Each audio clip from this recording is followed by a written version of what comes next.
Haleluya. Haleluya. Puji Tuhan, pagi hari ini saya bersyukur kepada Tuhan. Kita boleh kembali berjumpa dalam ibadah Paskah dengan kita. Semua kita percaya pasti oleh karena kasih dan kemurahan Tuhan. Paskah kebangkitan sudah hampir setiap tahun dan pasti kita ikut. Tetapi biarlah momentum Paskah, momentum kebangkitan Yesus Kristus ini biar boleh terus terjadi di dalam kehidupan kita, sehingga dengan kuasa kebangkitan Kristus yang kita rayakan setiap tahun itu sebenarnya harus bisa terjadi setiap saat dalam kehidupan kita.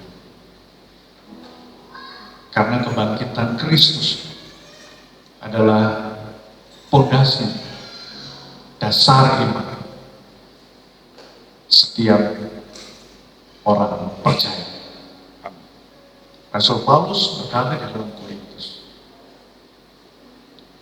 kalau Kristus tidak dibangkitkan, sia-sialah pengharapan kita.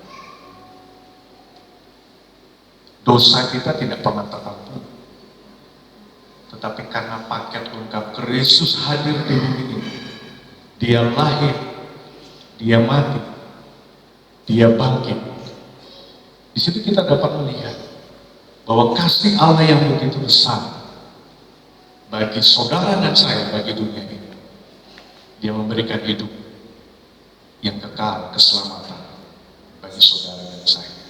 Dan biarlah itu Paskah hari ini kita dapat ambil, bukan hanya hari ini saja, tetapi untuk kita melihat hari esok. Tadi pujian mengatakan kubur kosong itu membuktikan dia hidup. Dia bersama dengan saudara, dia tidak pernah meninggalkan saudara, dan selalu berjalan bersama saudara dalam suka duka, dalam apapun yang saudara hadapi, dalam segala tantangan rintangan. Kita percaya bahwa Yesus kita yang kita sembah bukan Yesus yang hanya mati, tetapi dia bangkit pada hari ketiga. Hari ini kita belajar firman Allah yang terambil di dalam Injil Yohanes pasal yang ke-20.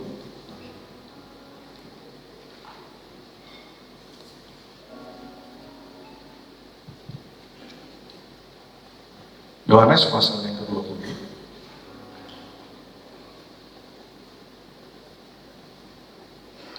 Ayat yang pertama sampai ayat yang ke-10.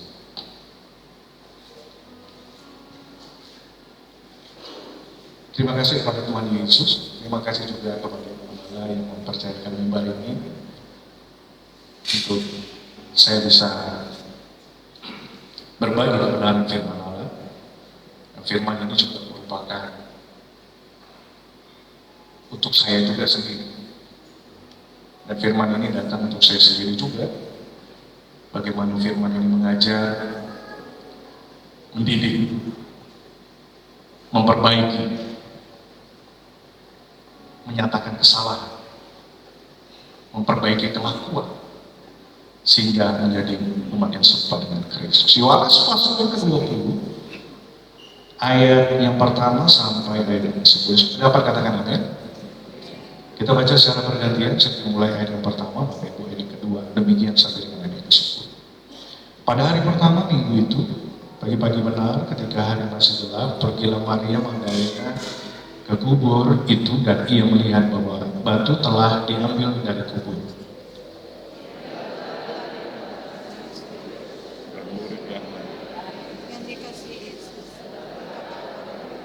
Tuhan telah diambil orang dari kubur. Kami tidak tahu di mana ia diletakkan. Maka berangkatlah Petrus dan murid yang lain itu ke kubur. Tetapi murid yang lain berkubur lebih cepat daripada Petrus, dan lebih dahulu sampai di kubur. Ia menjenguk ke dalam dan melihat kain kapan terletak di tanah. Akan tetapi ia tidak masuk ke dalam.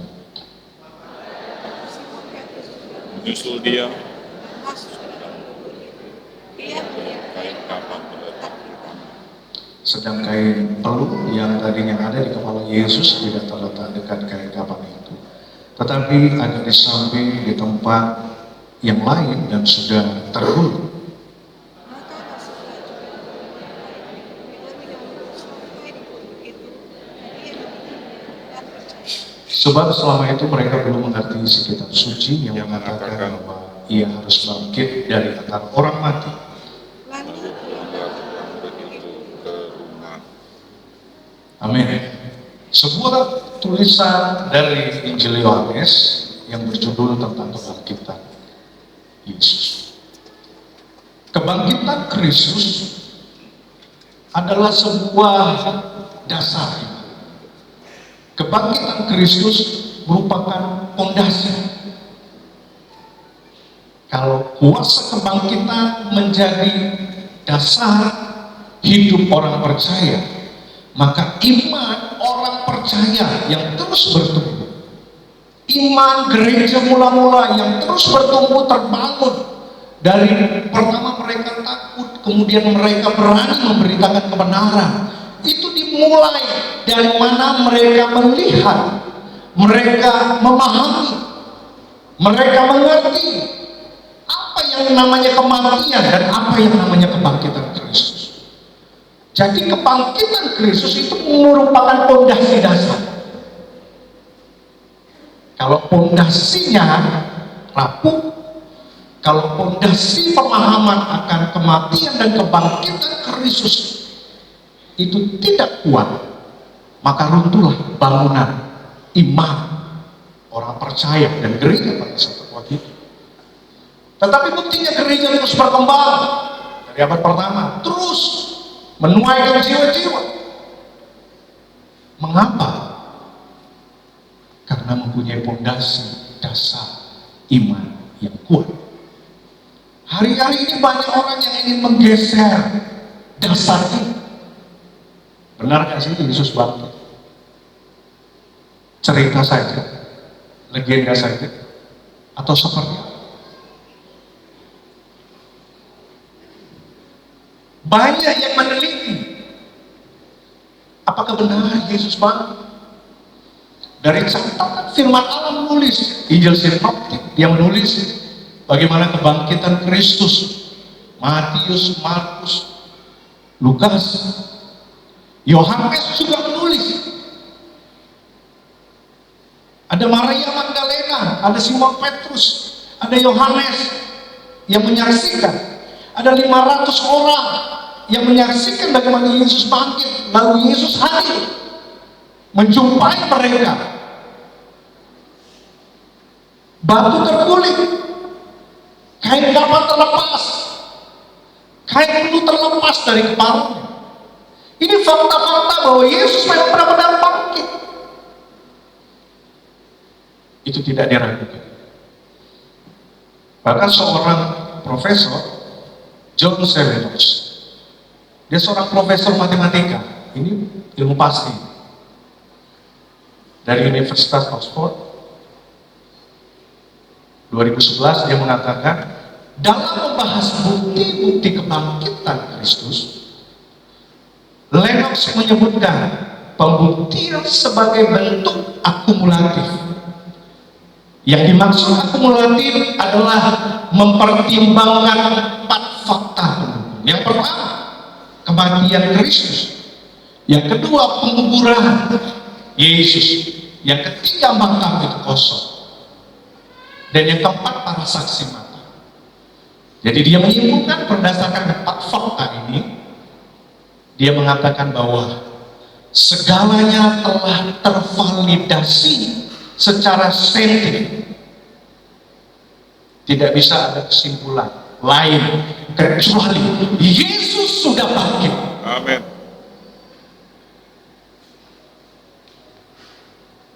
Banyak lagi yang lain. Kemarin Markus sudah sampaikan ada beberapa. Ini kiranya menjadi pondasi dasar iman Kristus, bahwa Yesus itu sungguh-sungguh telah bangkit. Makanya setiap hari Minggu kita merayakan kebangkitan Kristus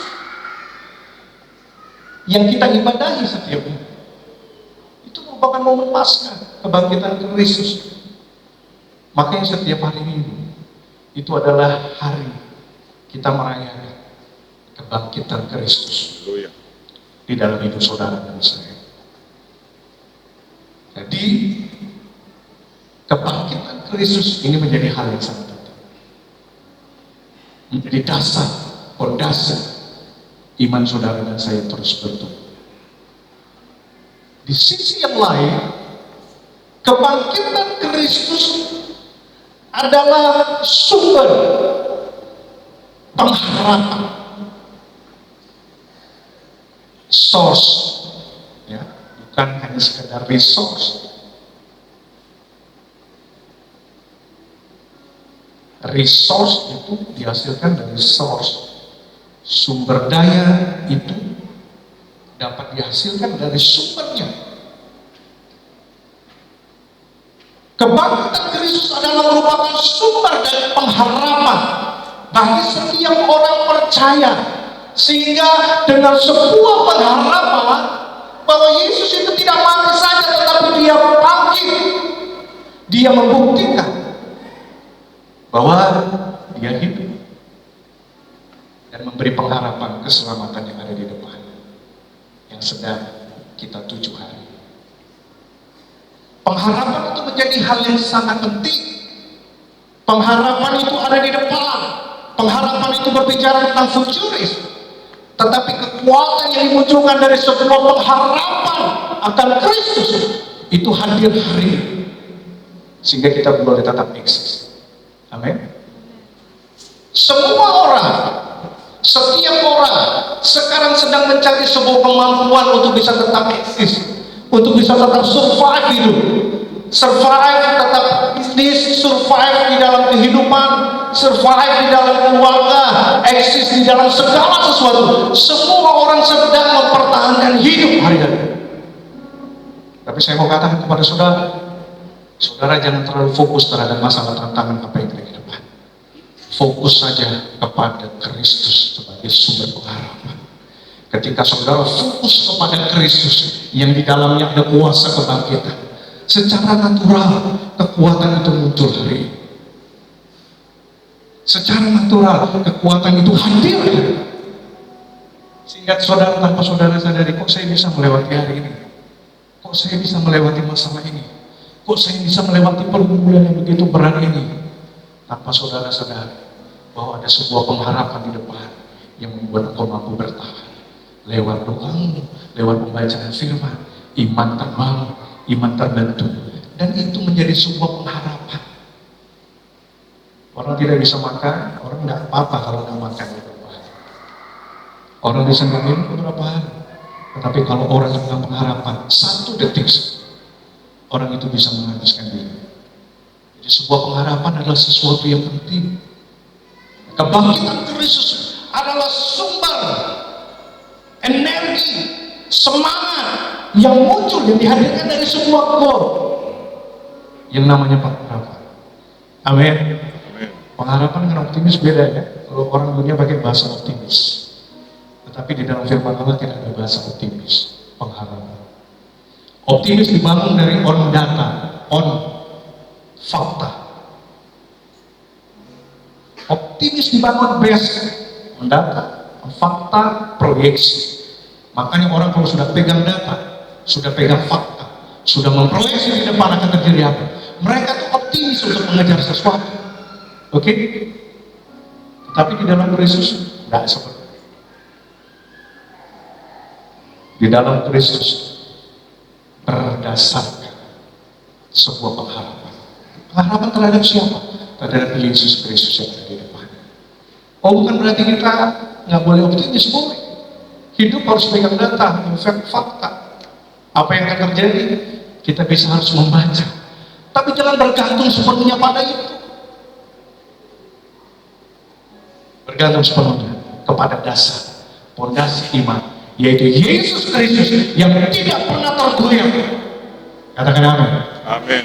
Katakan amin. Kita kembali ke firman Allah. Nah, kalau kita mengerti dan memahami bahwa pondasi iman Kristen adalah Kristus, kalau kita memahami sumber pengharapan kita satu-satunya adalah Kristus yang sudah dibangkitkan. Lalu apa makna kebangkitan Kristus di dalam kehidupan setiap orang percaya? Kalau Yesus sudah bangkit, apakah saudara sudah bangkit juga bersama Kristus hari-hari? Seharusnya kebangkitan Kristus membawa hidup kita juga kembali bangkit bersama-sama dengan Dia, karena Dia sang suru. Nah, makna dari kebangkitan Kristus kita baca di dalam Yohanes. Yohanes itu Injil yang unik. Kalau saudara membaca dalam Injil Sinoptik, Matius, Markus, Lukas, di situ terlihat penulis mengangkat tema supranatural yang begitu kuat. Batu terguling, malaikat hadir, duduk di atas batu, lalu berkata kepada Maria dan lain sebagainya.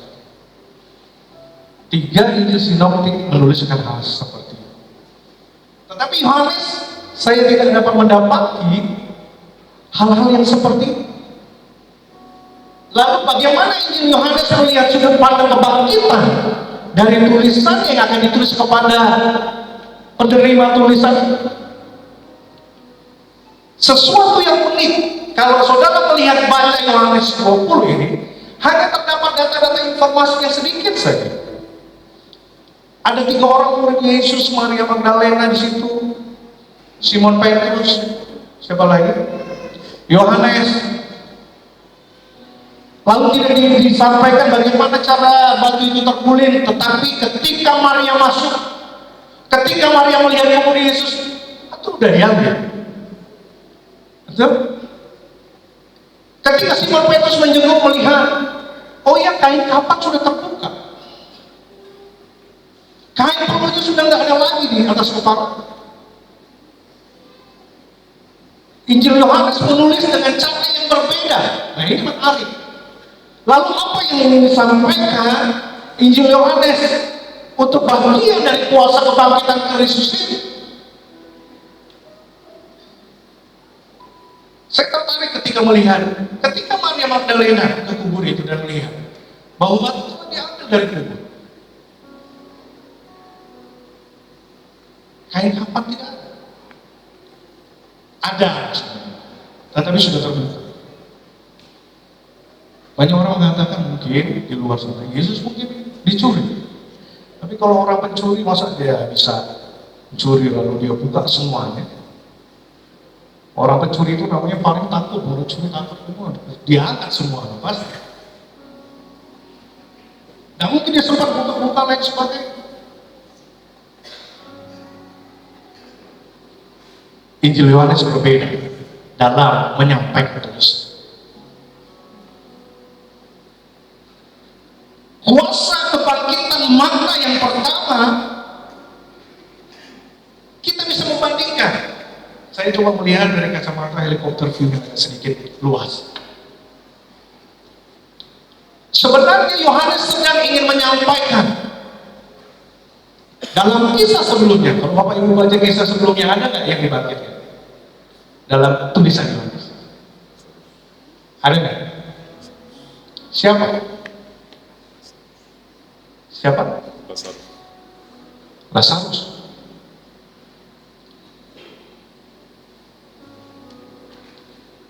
Yohanes tidak menulis secara sistematis bagaimana batu terguling, lalu bagaimana kain kapan terlepas, lalu siapa malaikat yang datang. Dia tidak menulis seperti itu. Tetapi cukup dia katakan, Yesus sudah ada di dalam kubur kosong. Itu membuktikan Yesus itu. Dia cuma hanya menuliskan hal yang seperti itu saja. Tetapi coba saudara tarik ke belakang di dalam Injil, dalam Yohanes pasal 11. Ternyata Lazarus sudah dibangkitkan. Saya coba membandingkan bagaimana kebangkitan Lazarus dan kebangkitan Kristus. Kebangkitan Kristus itu kosong. makan. Tapi ketika Lazarus dibangkitkan, ada Lazarusnya, ada Yesus. Saya mengajak saudara kita buka di dalam Markus pasal yang ke-11. Coba kita buka. Yohanes pasal yang ke-11. Hanya sedikit membandingkan. Yohanes pasal yang ke-11 ayat yang ke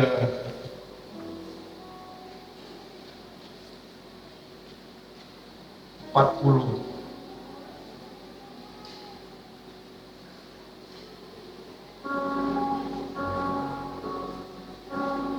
Ayat yang ke 44. Coba ayat ke 44. Ada di slide. Orang yang telah mati itu datang keluar. Kaki dan tangannya masih terikat dengan kain kapan, dan mukanya tertutup dengan kain belut. Kata Yesus kepada mereka, bukalah kain itu dan biarkan dia pergi. Ketika Lazarus bangkit, kain kapan masih terikat. Ketika Lazarus bangkit, kain belunya masih. Ketika Yesus datang, batu masih ada. Kalau Yesus katakan, bukalah batu itu. Buka kain apa? Buka kain belut. Saudara bisa bandingkan di dalam Yohanes 20, ketika Maria Magdalena datang, kubur itu kosong. Ini membuktikan makna kebangkitan Kristus yang pertama. Ini membuktikan bahwa kebangkitan Kristus membuktikan bahwa Dialah Allah. Amin. Dialah Tuhan. Jadi sebenarnya makna kebangkitan Kristus ketika kubur itu kosong, ketika Yesus bangkit dari antara orang. Injil Yohanes mengatakan bahwa sebenarnya Yesus Kristus yang kamu salibkan, Yesus Kristus yang sudah bangkit, dia bukan manusia biasa, tetapi dia Allah. Saudara bisa tarik ke belakang lagi, saudara bisa mengkonfirmasi dengan tulisan Yohanes pasal 1 ayat yang pertama. Pada mulanya adalah firman, dan firman itu bersama-sama dengan Allah, dan firman itu adalah Allah sendiri. Sebenarnya tulisan yang pertama dia sudah mengatakan bahwa firman, bahwa Kristus yang di pasal 14 tadi, firman itu menjelma menjadi manusia. Siapa dia? Itulah Yesus Kristus. Di pasal pertama dia sudah menuliskan Yesus itu Allah. Yesus itu pada mulanya firman. Firman itu bersama dengan Allah, dan Allah itu, dan firman itu adalah Allah. Lalu ayat 14 dia katakan, firman yang itu telah menjelma menjadi manusia. Siapa dia? Yesus Kristus. Di dalam perjalanannya sebagai yang diutus Allah, dia terus berjalan bahkan sampai kematian dan sampai kepada puncak tulisan Injil Yohanes. Ini puncaknya. Dia katakan kebangkitan Kristus itu membuktikan Dia Allah yang empunya bumi. Saya rasa itu menjadi dasar fondasi yang kuat bagi kita semua. Karena kalau Dia Allah, Dia bisa mengalahkan maut. Dia bisa mengalahkan segala apapun yang saudara alami. Apa yang ditakuti semua manusia adalah sebuah kematian. Tetapi ketika Yesus bangkit, Dia mengalahkan kematian, Dia mengalahkan maut. Yesus itu tidak ada tanding. Kristus itu tidak ada tanding.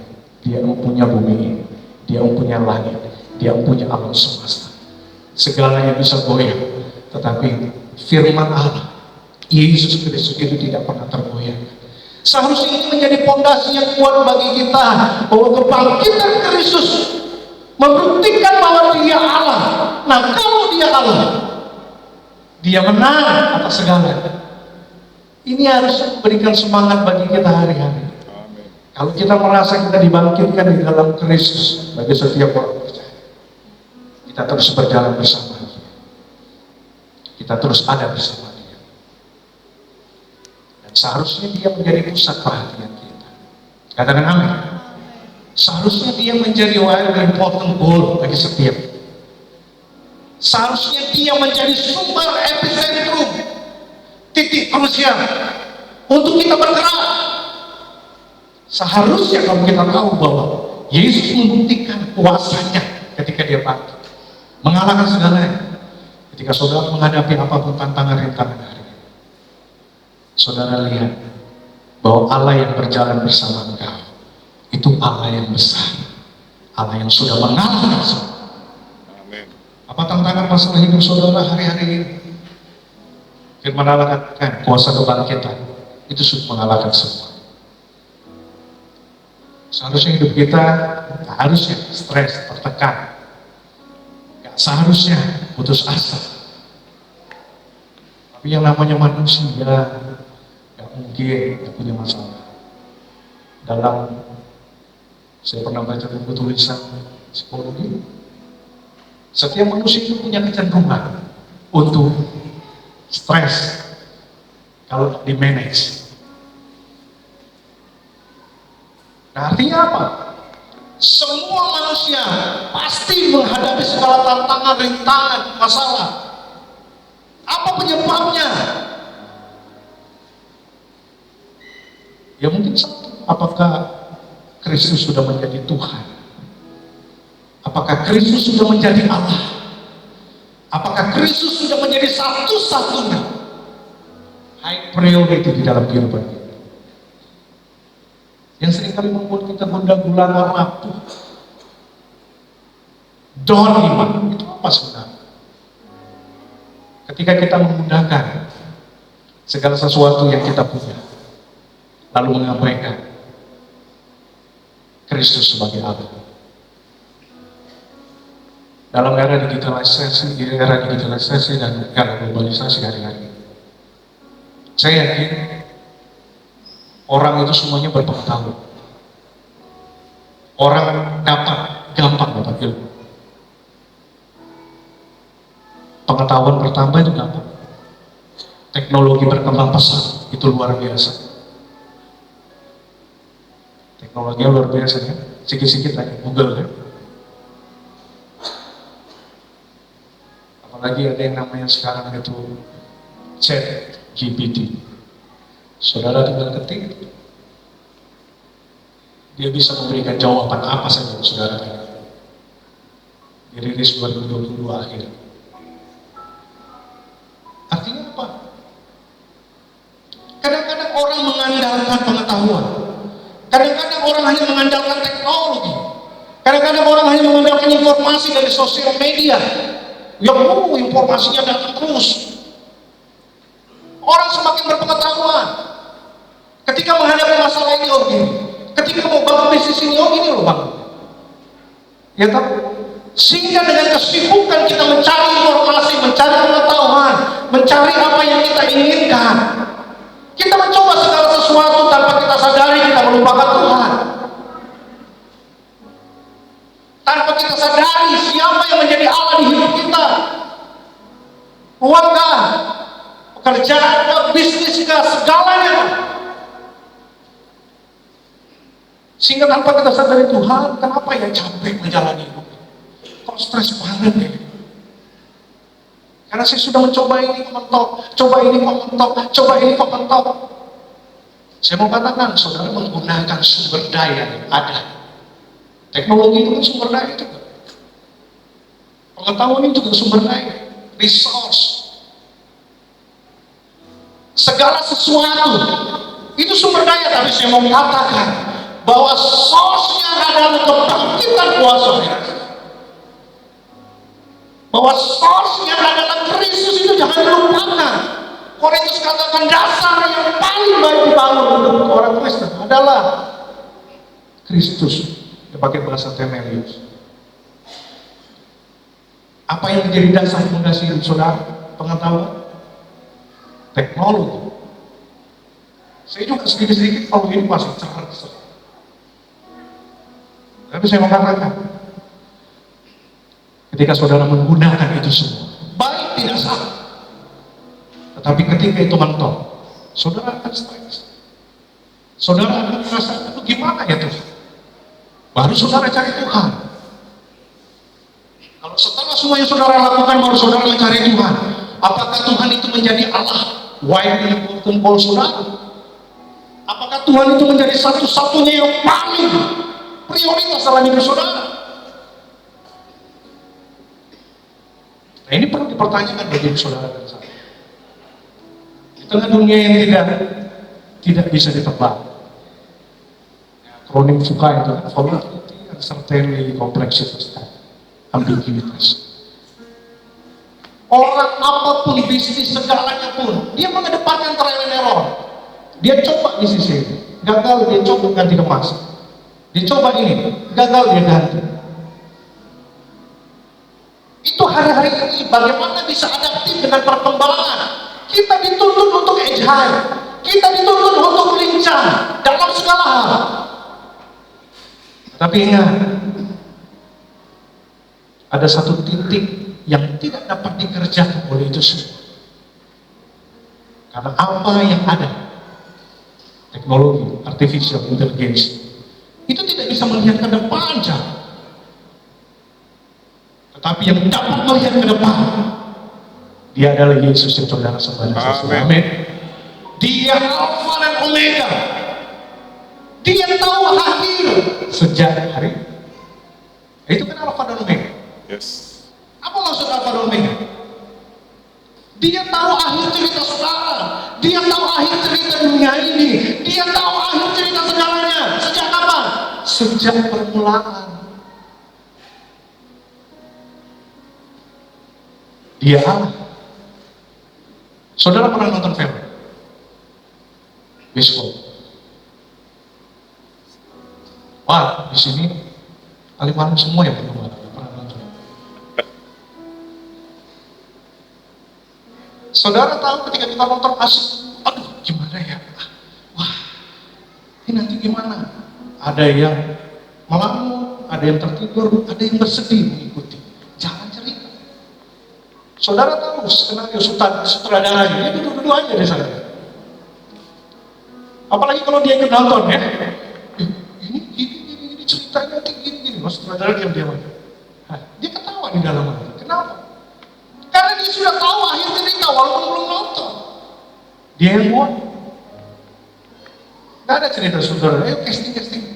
Ayo buat. Habis ini ngapain lagi? Bingung.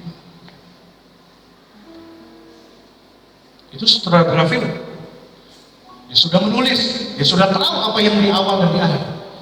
Apalagi sutradara kehidupan saudara dan saudara, dia Yesus yang kita sembah.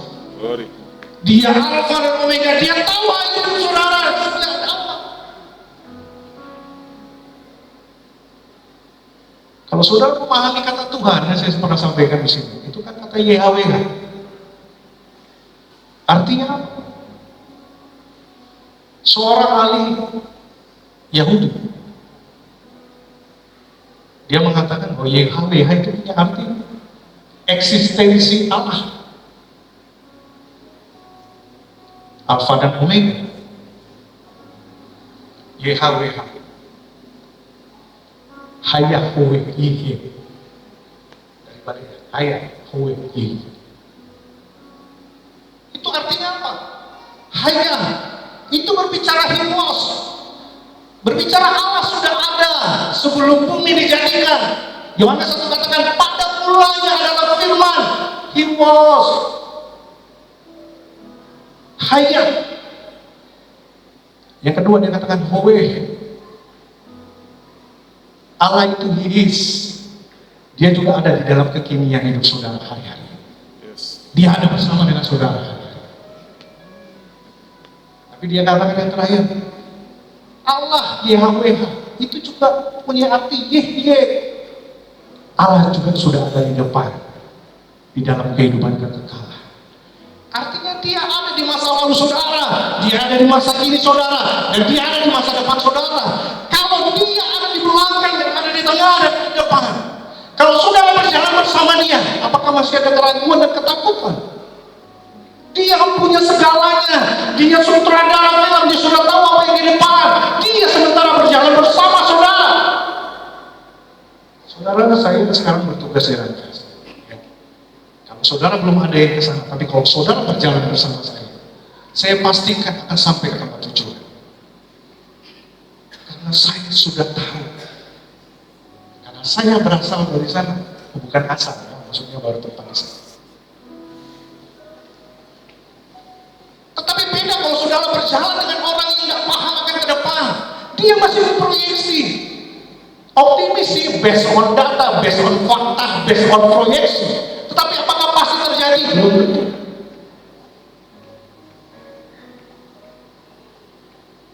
Tetapi kalau di dalam Kristus, He was, He is, He always be. Dia ada selalu bersama dengan saudara. Seharusnya ini membuktikan bahwa tidak perlu ada keraguan, tidak perlu ada ketakutan. Kalau saudara melihat kisah ini, kisah yang menarik. Ketika Maria Magdalena melihat dari jauh, dia lihat batu terguling, dia tidak mendekat.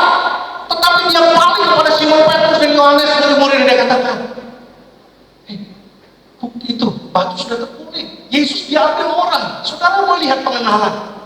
Ini Maria ini orang dekat. Yohanes, Petrus itu orang dekat dengan Tuhan. Tapi bagaimana pengenalan dia juga terganggu. Dengan apa? Mungkin dengan kekecewaan. Mungkin dengan kesedihan. Mungkin dengan ketakutan ketika Yesus mati. Padahal ayat 8 dikatakan, loh, kamu tak membaca kitab suci? Coba ayat 8. Ada nggak ayat 8? Yohanes 20. Maka masuklah juga murid yang lain yang lebih dahulu sampai di kubur itu dan melihat dan percaya. 9.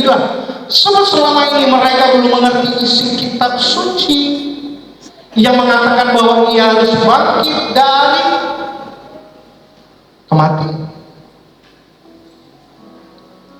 Saudara, seharusnya kita memahami Allah dan kita mengenal Allah sungguh-sungguh semakin dekat. Lewat apa?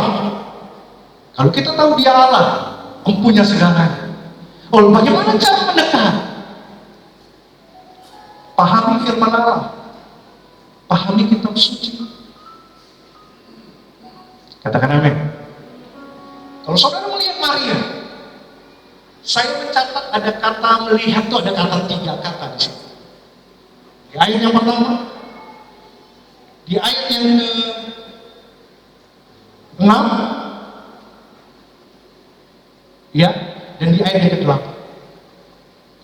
Kata melihat Maria Magdalena, Simon Petrus melihat, lalu Yohanes melihat. Ini kata melihat ini, waduh, ini seharusnya punya tema sendiri sebenarnya. Ini berbeda cara mereka melihat. Sampai di ayat 8 dikatakan, loh, kamu udah paham kitab suci. Loh, masa Maria udah dekat sama Kristus, masa dia nggak tahu bahwa Yesus akan bangkit pada hari yang ketiga? Yesus dikuburkan dari apa? Hari Jumat. Yesus bangkit dari apa? Hari Minggu. Tapi kalau hitung Indonesia 3 hari atau berapa hari? Ini 37, 38 jam. Sampai 40 jam. Tapi kita juga harus paham bahwa perhitungan jam di sana tidak seperti Indonesia. Di sana jam 18.00 sudah berubah hari. Maka Yesus mati jam 3 hari Jumat. Jam 6:01 itu sudah masuk hari kedua. Sudah masuk Sabat. Sabtu malam jam 18 itu sudah masuk hari ketiga. Jadi kebangkitan Yesus itu memang pada hari ketiga. Tetapi Maria belum menyadari bahwa mungkin dicuri orang, diambil orang. Maria tidak. Karena dia melihat dari jauh. Kalau bahasa aslinya dia melihat. Maria itu melihat pakai blepo. Blepo itu hanya sekedar melihat saya. Saya melihat Pak Rey yang ada di belakang. Tapi saya nggak melihat aktivitas apa yang dikerjakan secara detail. Saya melihat TTBB ada di atas, tapi saya nggak melihat begitu jelas. Dia pakai HD apa, dia pakai, karena nggak jelas. Cara Maria Magdalena melihat itu pakai blepo. Saudara, kalau dalam tulisan Indonesia Bahasa sama, tapi bahasa aslinya berbeda. Ini punya maksud yang berbeda. Makanya Maria Magdalena dia menjenguk, dia melihat, lalu dia pulang. Simon, itu murid-murid. Batu sudah terguling, batu sudah tidak ada. Lalu Simon Petrus lari, Yohanes juga lari. Ternyata Simon Petrus kalau lari dengan murid yang lain. Lalu Simon Petrus dia juga melihat dia hilang. Jadi ini yang pertama ya. Pada hari pertama minggu itu, pagi-pagi benar, ketika hari masih gelap, pergilah Maria Magdalena ke kubur itu dan melihat, ini tadi belepo ya, bahasa aslinya belepo, bahwa batu telah diambil dari kubur. Cukup.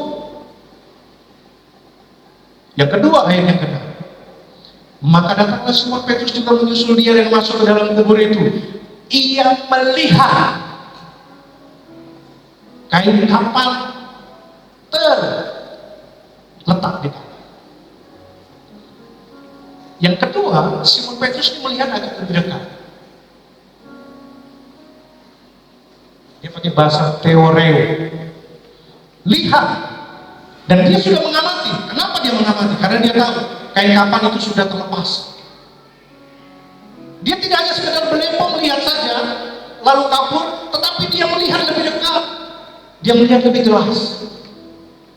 Tetapi ini juga tidak dikatakan bahwa mereka langsung percaya. Di mana titik krusial kepercayaan mereka di ayat 8? Maka masuklah juga murid yang lain. Siapa dia? Yohanes. Yang lebih dahulu sampai ke kubur itu dan ia melihatnya dan kepercayaan murid-murid ini baru terlihat di ayat 8. Ketika apa? Ketika dia masuk. Yohanes dia masuk langsung. Dia melihat. Setelah dia melihat, dia percaya. Nah, kata melihat yang ketiga ini dia pakai bahasa audio. Artinya apa? Melihat secara transenden. Melihat secara pakai pikiran, pakai pemahaman yang sudah dikerjakan oleh Tuhan. Makanya dia disebut. Sebab selama itu mereka belum mengerti isi kitab suci yang mengatakan bahwa ia harus bangkit dari orang mati. Ternyata yang sebagai penghalang mereka juga memahami kitab suci, tetapi mereka tidak tidak memahami itu. Membaca, melihat, tetapi tidak memahami. Sampai benar-benar knowing, sampai benar-benar understanding, lalu timbul untuk melakukan apa yang dia lihat, apa yang dia dengar. Firman Allah sebagai pusat. Kalau saudara dibangkitkan oleh Kristus, seharusnya firman Allah itu tinggal di dalam saudara, memberi penerangan bagi hidup saudara. Jadi kata melihat, lihat dari jauh, lihat sih sudah ada di dalam, tetapi yang terlebih penting, hidup, bagaimana melihat, merasakan, mewawancarai, mengerjakan. Saya coba pikir-pikir, oh iya ya, mungkin dapat dianalogikan seperti kalau kita beribadah di depan, hanya di depan saja, halaman sana, lihat. Saudara tidak akan mendapatkan apa? Yang kedua, kalau saudara ada pun di tempat ini dengan memasang telinga dengan mata saudara, apa itu juga sudah bisa menyimpulkan bahwa saudara paham juga dulu? Tetapi bagi orang yang mendengar, melihat, bukan hanya hearing, tapi listening, knowing, understanding, paham firman. Saya rasa Maria tidak perlu ragu lagi. Ketika batu itu mulai terangkat, dia sudah tahu. Kitab suci mengatakan bahwa Yesus akan bangkit pada hari itu. Nah, proses pengenalan ini juga penting. Mari kita menjadi umat-umat Tuhan. Jangan umat-umat Tuhan yang ada di luar saja. Jangan kita menjadi umat Tuhan yang kadang mungkin di dalam gereja, tetapi kita tidak memahami apa makna berita kebenaran firman Allah. Tapi firman ini berkata, hendaklah pengenalan kita sambil menimbulkan sebuah keyakinan, kepercayaan, pisteo kepada Tuhan. Bahwa benar, Yesus lagi benar. Dahulukan firman, dahulukan kehidupan di dalam Tuhan. Kalau kita tahu Dia Allah yang besar, berkuasa dan dahsyat, seharusnya tidak ada tempat lain di hidup kita untuk bisa menggeser tempat Allah yang paling dahsyat dalam hidup kita. Katakan amin. Kalau kita tahu kita punya Allah yang sudah bangkit, Dia besar, Dia dahsyat, Dia hebat, Dia mengalahkan maut, mau menggeser hidup saudara dengan hal-hal yang lain, dengan ilah-ilah yang lain, dengan berhala-berhala yang lain? Saya rasa tidak. Karena kita memahami bahwa importing goalnya adalah Kristus yang sudah bangkit dalam hidup kita. Kalau saudara membaca firman, kalau saudara memahami firman, Mazmur 119 ayat 197 sampai dengan 100, saudara akan lebih berhikmat, saudara akan lebih berakal budi, saudara akan bisa lebih cerdas. Buat Timotius mengatakan segala tulisan yang diilhamkan oleh Tuhan, dia mengajarkan hidup saudara, dia menyatakan kesalahan, dia memperbaiki kelakuan saudara, dia mendidik saudara. Itu fungsi firman. Pahami firman ini ayat ke-9. Cari dahulu kerajaan Allah dan kebenarannya, maka cari source-nya, sumber, jangan hanya sekedar resource. Cari dahulu kerajaan Allah dan kebenaran, maka semuanya akan ditambahkan kepada. Amin. Pahami firman. Apa keuntungan dari firman Allah? Nanti sudah bisa baca-baca. Tapi saya coba satu sampai di dalam Ulangan pasal yang ke-8 ayat yang kedua. Bisa bantu saya slide? Ini keunggulan dari kita merenungkan firman Allah. Ulangan pasal yang ke-28 ayat yang ke-20.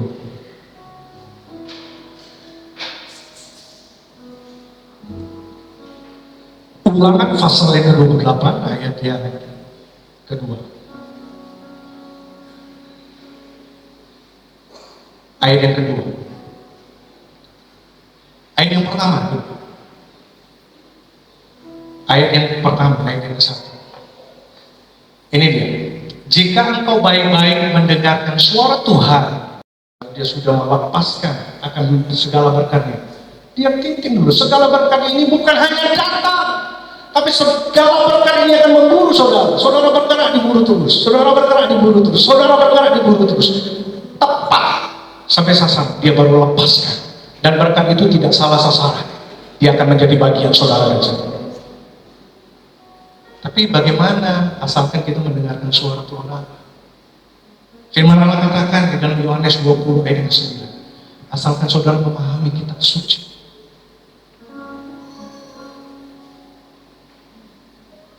Dia Allah, Dia Tuhan di dalam kemuliaan. Lalu bagaimana kita bisa tinggal bersama Dia? Lewat Roh Kudus dan firman. Kalau saudara berkata bahwa aku akan berjalan bersama Tuhan, pakai kendaraan apa? Kendaraan firman Allah. Saudara akan sampai kepada tujuan. Hal yang kedua, yang terakhir, di dalam Yohanes pasal yang kedua. Kalau yang pertama bahwa kebangkitan Kristus itu membuktikan Dia Allah. Yohanes pasal yang ke-20. Kita kembali ke dalam tulisan.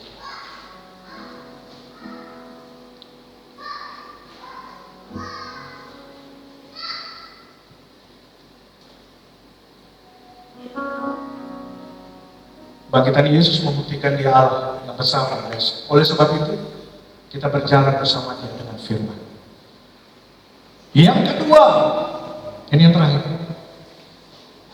Kebangkitan Kristus seharusnya menjadi dasar untuk kita mempercayai bahwa di dalam Dia keselamatan yang ada di depan, keselamatan yang kita pahami ada di depan, kehidupan kekal, itu ditarik pada masa kekinian.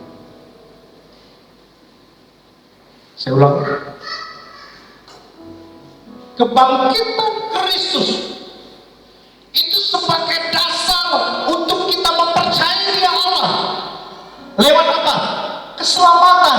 yang kita pahami itu ada di depan, gitu ya. Keselamatan kan bicara futuris, ada di depan. Tetapi lewat kebangkitan Kristus, keselamatan yang ada di masa depan itu ditarik di masa kekinian, di masa ini, di saat ini, di hari ini, ketika saudara menyerahkan diri dan mau mati dan bangkit bersama Kristus. Katakan amin. Amin. Gak susah dipahami. Kebangkitan Kristus yang pertama itu membuktikan dia Allah, dia besar dan dia dahsyat. Yang kedua, kebangkitan Kristus itu sebagai dasar untuk kita percayai bahwa dia memberikan keselamatan kekal yang ada di depan, tapi ditarik keselamatan itu pada masa kekinian. Amin. Oke, firman Allah katakan, kalau hari ini engkau bersama-sama di Firdaus, hari ini keselamatan ada di rumah Zacchaeus, hari ini telah lahir selamat di kota Daud. Kalau engkau percaya hari ini keselamatan yang ada di depan ditarik Kristus menjumpai saudara di masa ini. Karena kematian Yesus itu menghapuskan dosa kita. Kebangkitan Kristus itu membawa hidup kita berkenan dan serupa seperti Kristus. Jadi momentum kebangkitan sebenarnya momentum di mana titik awal kita kembali kepada posisi kita yang semula. Ketika Adam jatuh ke dalam dosa, manusia hilang kemuliaan Allah. Tetapi ketika Yesus mati, dia kembalikan posisi saudara menjadi hidup di dalam kemuliaan Allah. Tetapi ketika kebangkitan Kristus, dia menjanjikan kita untuk hidup serupa, segambar imago Kristus, imago Dei. Serupa dengan Allah, serupa dengan Kristus. Keselamatan yang harusnya ada di depan, keselamatan kekal yang Tuhan janjikan di depan. Tetapi ketika saudara memberi diri hari ini untuk mati dan bangkit bersama dengan Kristus, keselamatan itu ditarik Tuhan kekinian, sehingga saudara menikmati keselamatan bukan nanti, tetapi hari ini lewat kepercayaan itu saudara bersama dengan Tuhan. Katakan amin. Yang dipahami oleh orang Yudaisme Yahudi saja. Saudara bisa lihat di dalam Yohanes 11 ayat yang ke-40 sekian. Coba lihat Yohanes pasal yang ke-11. Ini yang dipahami oleh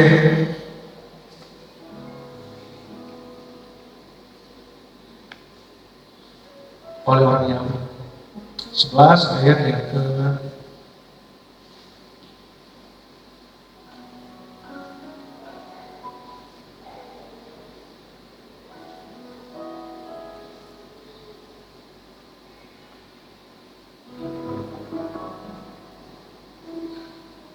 di ayat yang ke